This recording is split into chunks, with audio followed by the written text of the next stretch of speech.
If you don't have an extensive criminal history and you get charged with a felony or gross misdemeanor in the state of Nevada, there's a really good chance that you'll have an opportunity to be placed on probation. And what probation is instead of going to prison, you may be given a suspended sentence. You may be allowed to go back to your home, back into the community, and report to a probation officer. There will be terms and conditions of your probation, such as report to your probation officer. You may have to do alcohol and drug counseling. You may have to do community service or labor. You may have to pay fines. There are a variety of conditions of probation that a judge can place on you. The most important of which is that you stay out of trouble.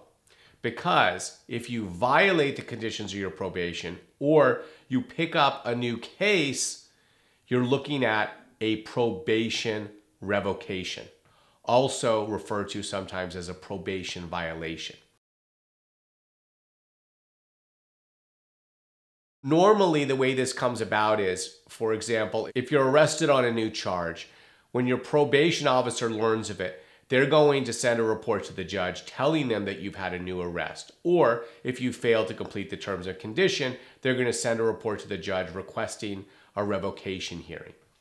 At the revocation hearing, your probation officer will show up. Normally, when you first appear, you'll be notified as to the grounds for your revocation, and you'll be given an opportunity to have a hearing as to whether your probation should be revoked.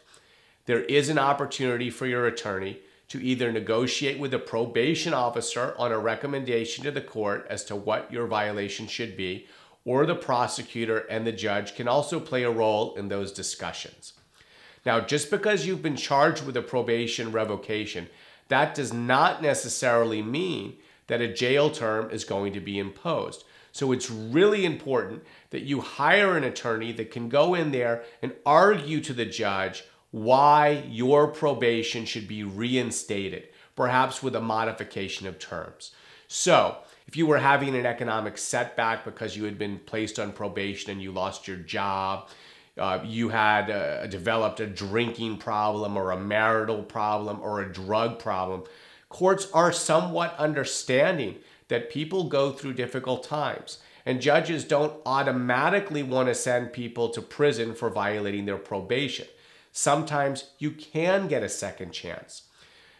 It's really important that all favorable information be provided to the court, so at the time the court is deciding what to do with you, the court knows not only the negative things that have occurred since you've been placed on probation, but also the positive, productive things that have happened since that time.